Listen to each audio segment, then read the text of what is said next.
அஸ்ஸலாமு அலைக்கும் வரஹ்மத்துல்லாஹி வபரகாத்துஹு. சுவர்லோகப் பேரரசி ஃபாத்திமா ரலியல்லாஹு அன்ஹா அவர்களின் வாழ்வில் நடந்த படிப்பினை சம்பவம்.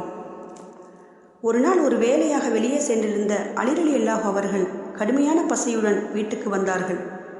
தனது அன்பு மனைவி ஃபாத்திமா ரலியல்லாஹு அவர்களை நோக்கி, எனக்கு பசியாக இருக்கிறது, ஏதாவது உணவு இருந்தால் கொண்டு வாருங்கள் என்று கேட்டார்கள்.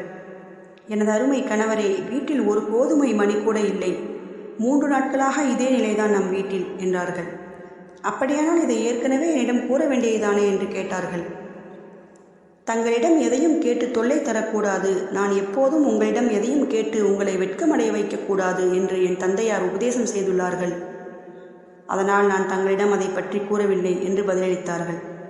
அன்பு மனைவியாரின் அமுத மொழி அலி ரலியல்லாஹு அவர்களின் உள்ளத்தை வருத்திய வயிற்றுப்பசியையும் மறக்கச் செய்தது.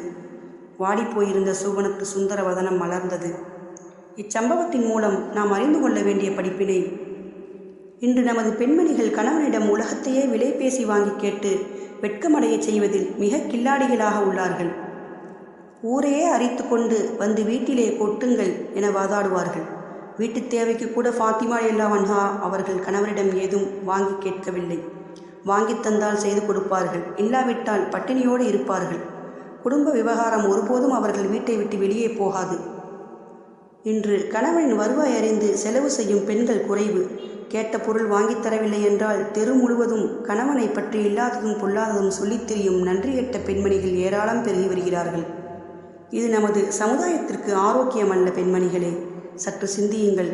ஒரு குடும்பத்தின் வீட்டு விஷயம் மனைவி மூலம் எப்போது வெளியே போகுமோ அக்குடும்பத்தின் பிரச்சனை ஒருபோதும் தீராது.